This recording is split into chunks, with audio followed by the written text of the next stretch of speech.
Welcome to Studio RC and an encouragement for your recovery and your faith. My name is Max and I am an alcoholic. We welcome you to our newest series as we kick off the new year 2026. We're going to jump into a series that I hope will encourage you and help you get off on the right foot for this year. Now, if you're listening today, chances are you didn't get here by accident. Most of us arrive carrying a story. Some parts redeemed, some parts still healing. The series we are kicking off for the new year is called Legacy Builders. And before we go any further, let me just clarify something very important. Legacy is not about status. It's not even about success per se. It's not about being remembered. Legacy is about what gets passed on because you were here. Let me say that again. Legacy is what gets passed on because you were here. In recovery, we understand this concept deeply. None of us heal in isolation.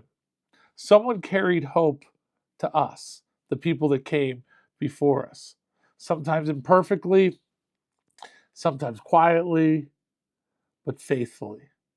Now, Scripture tells us in Psalm 145:4, one generation commends your works to another. Faith was never meant to be hoarded. Recovery was never meant to stop with us. It was always meant to go on. So in this series, Legacy Builders, we're going to explore what it means to live in a way that leaves something life-giving behind. Not money, not reputation, but faith, freedom, and spiritual health.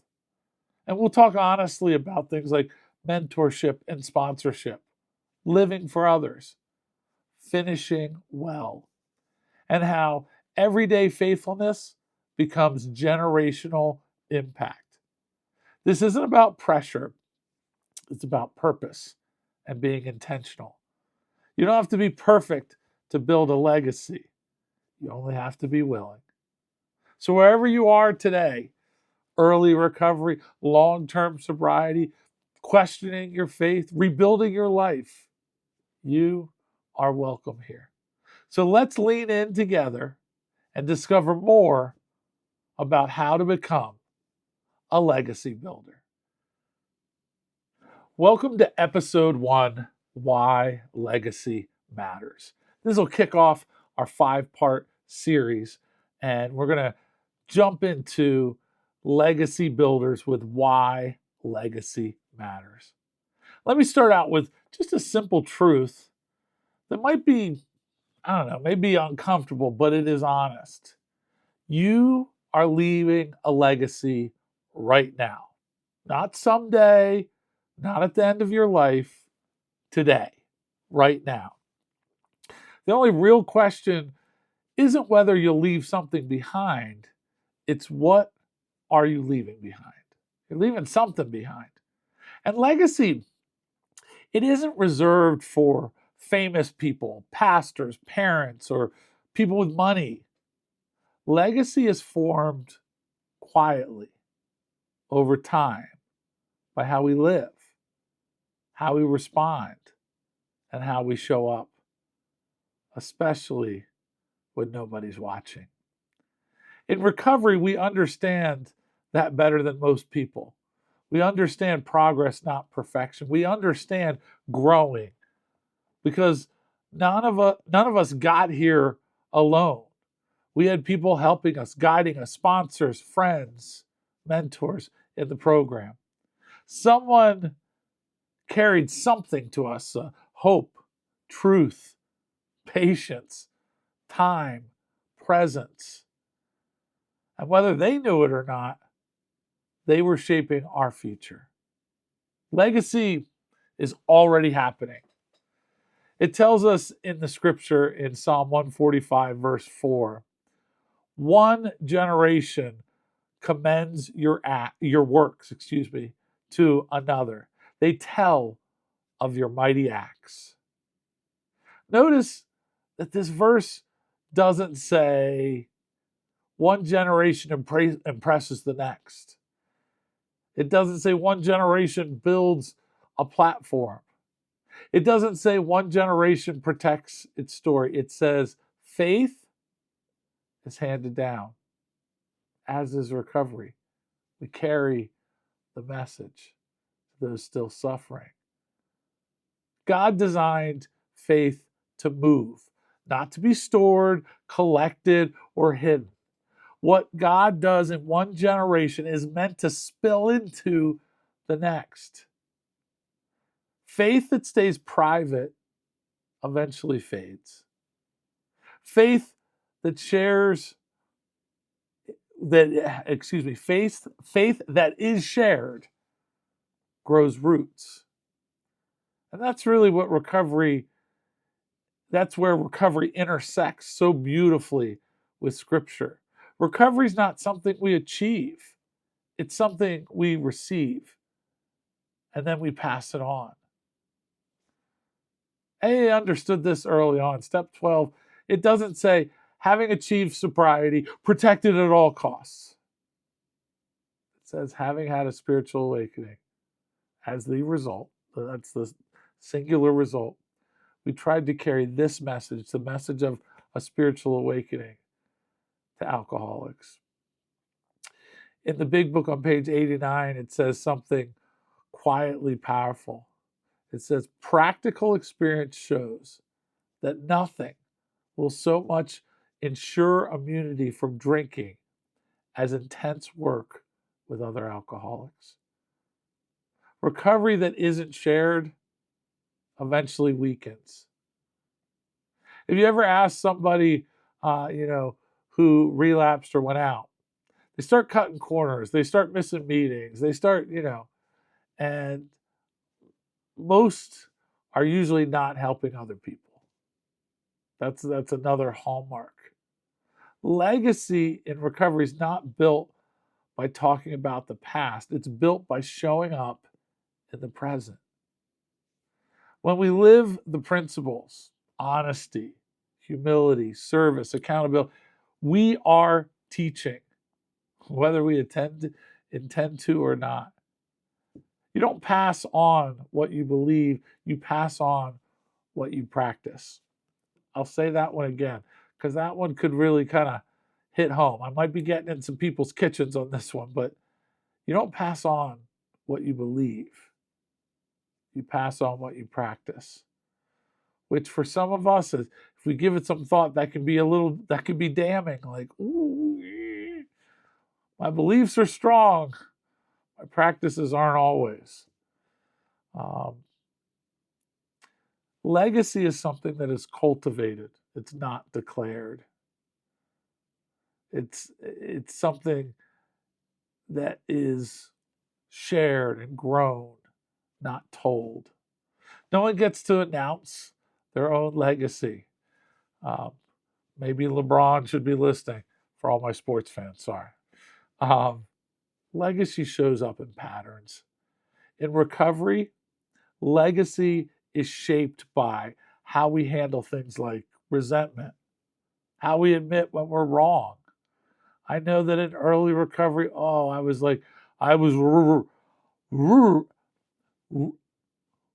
wrong. Oh, and this 11 step says when we were wrong. Doesn't say if. I really wish it said if. It says when. But that was so hard. It was hard to admit I was wrong. I didn't want to do that. Legacy is shaped by how we treat people who can't help us, but we don't have any ulterior motives. Legacy is shaped by how we respond under pressure. People are learning from us even when we think we're invisible. When we don't think anyone sees us, that's not true. What we normalize becomes permission to others. If we normalize honesty, others feel safe telling the truth. If we normalize humility, others learn they don't have to pretend. If we normalize service, others discover purpose beyond survival. But if we normalize negative things, we usually give permission for others to repeat that same behavior or behavior pattern, whether lying, swearing, cheating, any of those things that people know about and that we're open about, subtly, maybe sometimes not even subtly, gives permission for. And I don't think that's how we're trying to shape our legacy. And this is where the sixth step and the seventh step and asking God to remove these things, the things that get in the way of our usefulness, that God is really able to be at work. Know what you practice today becomes someone else's permission tomorrow. That's what legacy is. And I'll say that again. What you practice today becomes someone else's permission tomorrow. I want to reframe legacy. It's not about achievement, but responsibility. Legacy is not about being remembered, although I think that we sometimes attach that to it. Legacy is about leaving room for someone else to heal. It's not how many people know my name. It's who is freer because I stayed sober? Who's stronger because I stayed faithful? Who didn't give up because I didn't quit? This is where faith and recovery truly mature. I can't help but think of my own history.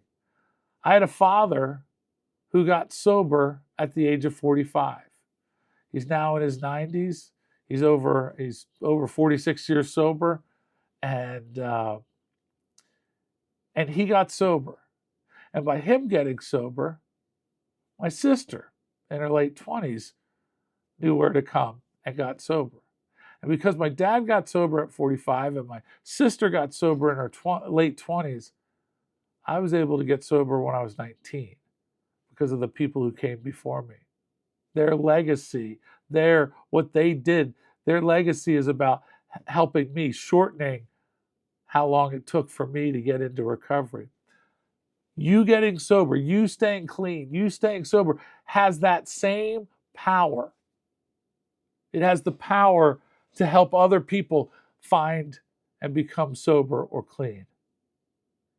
It might shorten their stretch, or you might even have the opportunity to break a generational curse by getting sober. That's the power of what God is doing through our sobriety.